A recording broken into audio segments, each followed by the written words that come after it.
ବନ୍ଧୁଗଣ, ଦୁନିଆରେ ଏମିତି କେହି ବି ଲୋକ ନାହାନ୍ତି ଯାହା ଜୀବନରେ ଦୁଃଖ ନାହିଁ।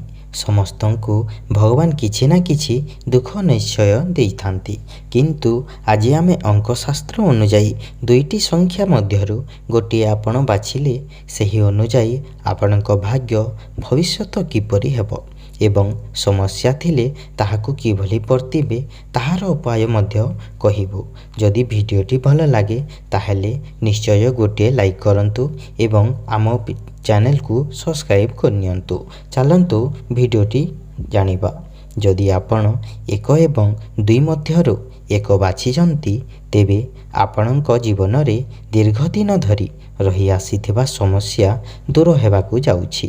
ଏହା ବ୍ୟତୀତ ଆପଣଙ୍କ କରଜର ବହୁତ ଜଲ୍ଦି ସମାଧାନ ହେବାକୁ ଯାଉଛି। ଆପଣ ଏଥର କୌଣସି ବି କାର୍ଯ୍ୟ କରିବେ ତାହା ବର୍ତ୍ତମାନ ନିହାତି ସଫଳ ହେବାକୁ ଯାଉଛି। କିଛି କାର୍ଯ୍ୟ ବିଳମ୍ବ ହୋଇପାରେ, ମାତ୍ର ସବୁ କାର୍ଯ୍ୟରେ ସଫଳତା ମିଳିବ।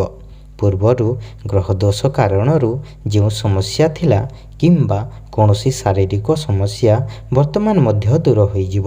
କିଛି ସମୟରେ ଆପଣଙ୍କ ଜୀବନରେ ବଡ଼ ସମସ୍ୟା ଦେଖାଦେଇଛି, ଯାହାର ନିରାକରଣ ଆପଣ କରାଇ ନେବା ଉଚିତ।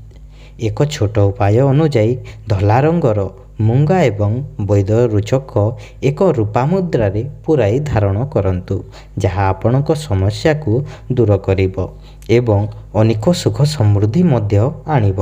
ସନ୍ତାନ ବାବଦରେ ଆପଣ କୌଣସି ଶୁଭ ଖବର ପାଇବାକୁ ଯାଉଛନ୍ତି। ମନରେ ନୂଆ ଭାବନା ସୃଷ୍ଟି ହେବ, ଯାହା ପାଇଁ ପୂର୍ବରୁ କିଛି ଆଶ୍ୱସ୍ତି ଆଣିଥିଲେ ତାହାକୁ ଦୂରେଇ ଦିଅନ୍ତୁ, କାରଣ ସେହି ଆପଣଙ୍କ ଦୁଃଖର କାରଣ ହେବ।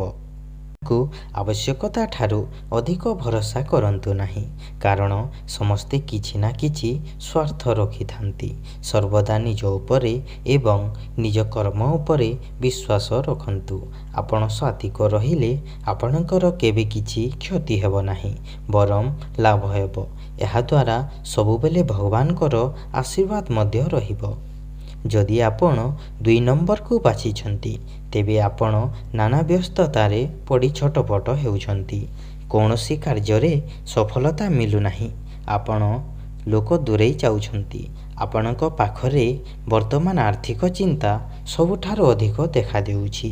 ଆୟଠାରୁ ବ୍ୟୟ ସବୁଠାରୁ ଅଧିକ ହେଉଛି।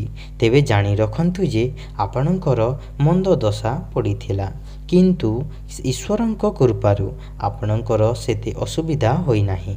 ଆପଣ କିଛି ଭଲ କର୍ମ କରିଛନ୍ତି, ଯାହାର ଶୁଭ ଫଳ ଆପଣଙ୍କୁ ବର୍ତ୍ତମାନ ପ୍ରାପ୍ତ ହେଉଛି। ଆପଣ କୌଣସି କ୍ଷେତ୍ରରେ ସମ୍ମାନିତ ହେବାକୁ ଯାଉଛନ୍ତି।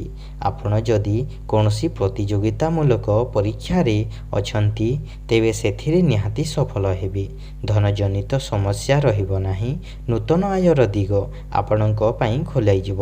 ସନ୍ତାନକୁ ନେଇ ଆପଣ କଷ୍ଟ ଭୋଗିବେ। ଆପଣଙ୍କ ମନରେ ଧର୍ମଭାବ ଜାଗ୍ରତ ହେବ। ପୂର୍ବରୁ ଥିବା କୌଣସି ପେଟ ସମ୍ବନ୍ଧୀୟ ସମସ୍ୟା ବର୍ତ୍ତମାନ ଶେଷ ହୋଇଯିବ ଏବଂ ଆପଣଙ୍କ ସୁସ୍ଥ ହୋଇଯିବେ। ଆପଣଙ୍କୁ କିଛି ଗୁପ୍ତ ଧନ ମିଳିବାକୁ ଯାଉଛି। ଆପଣଙ୍କ ଦାନ ଅତ୍ୟନ୍ତ ଶୁଭ ରହିବ। ଏହାଦ୍ୱାରା ଆପଣଙ୍କର ଜୀବନ ଭଲ ହେବାକୁ ଯାଉଛି। ଯଦି ଭିଡ଼ିଓଟି ଭଲ ଲାଗେ ତାହେଲେ ଲାଇକ୍ କରିଦିଅନ୍ତୁ।